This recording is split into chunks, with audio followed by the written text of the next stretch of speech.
Well, here it is. Got it sooner than I thought I would. Actually, didn't think I would ever see any graphics card with the way the market is. I had to give up on trying to get the new stuff because it's just not available, and I'm not going to fight. I'm not going to pay 10 prices for it. But anyway, I paid way more than what this thing is worth, but it is at least a 200, probably 300% improvement over what I had. So anyway, and it came in a box and in another box. The packaging, I was kind of concerned because the little plastic tabs that are glued over the paper tabs were actually loose. But I have found out that everything is okay. There's a little bit of a pain to get it out. It fit very tight. The packaging, obviously, this to me was very solid.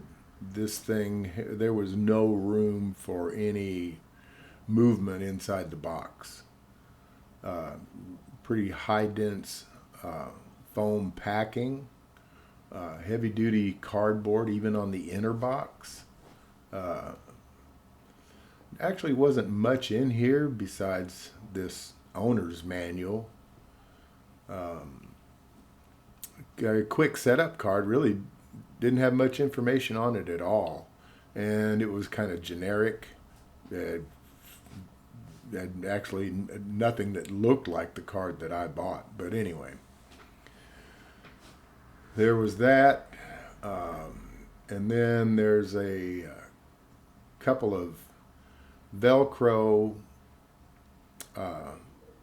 cable straps that they're right here in this pocket that I didn't use. My case is very large, so routing cables is rather easy. So it's not something I need. They actually do look pretty nice though. Okay, now getting this card out of here is a pain because it, like I said, it fits very tight. That's some high density foam material that it's packed in. And of course the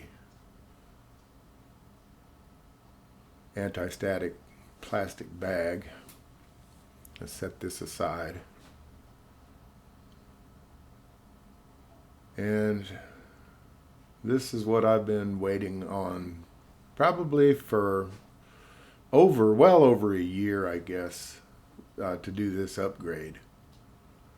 The RX 580 that I had in the computer, well, you'll see it here in a little bit, is really a very good card. Very, very strong.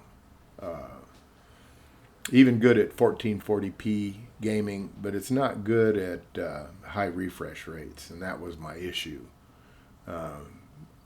I like doing flight sims, and especially the new Microsoft Flight Sim eats up a computer quite a bit. You can see this thing, it's got headers on it, a huge heat sink. Well, you can tell right there, there's two 8-pin connectors. That's how much power it takes. They say this thing can pull, I don't know, 350 plus watts, I guess. Of course, now that's running at full blast.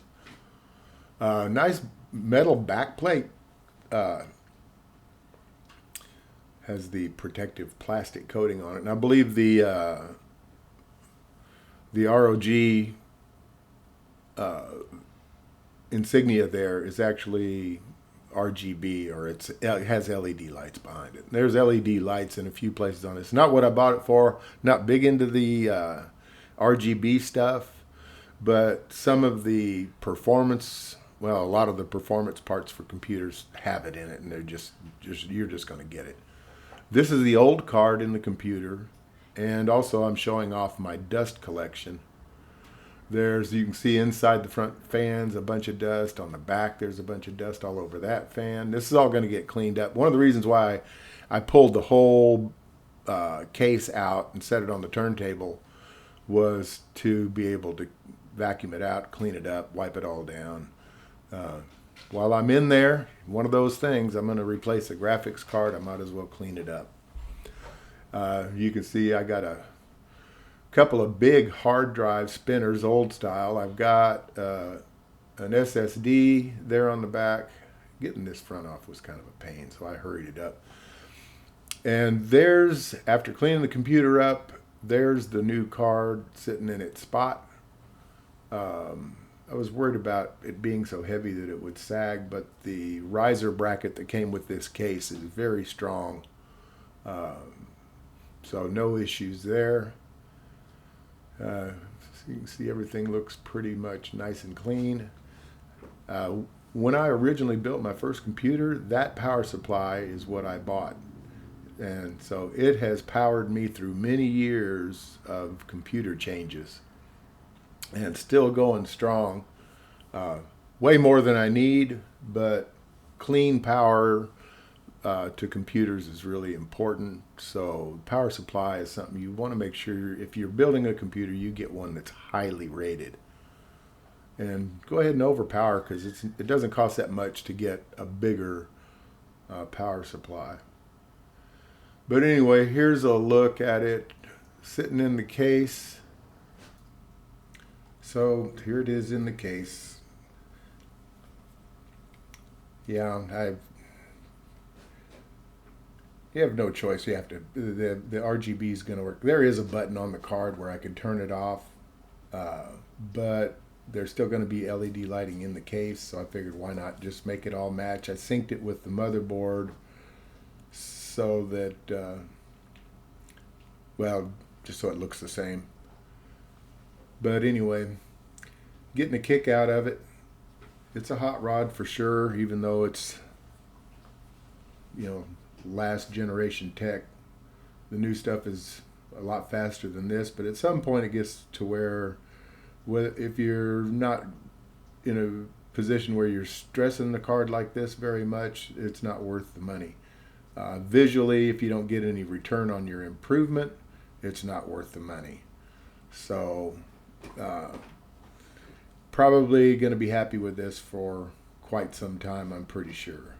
But anyway, there it is. It's in. Yeah, it was easy. I mean, for somebody who messes with computers, swapping out a graphics card is no big deal. Very easy to do. When you get into overclocking things like this, which this is very capable of doing, then you might want to do a little research. But don't see myself having to do that with this thing for quite some time. Should be happy with it. I've tested it in Microsoft Flight Simulator and it looks amazing. So there you go. There it is.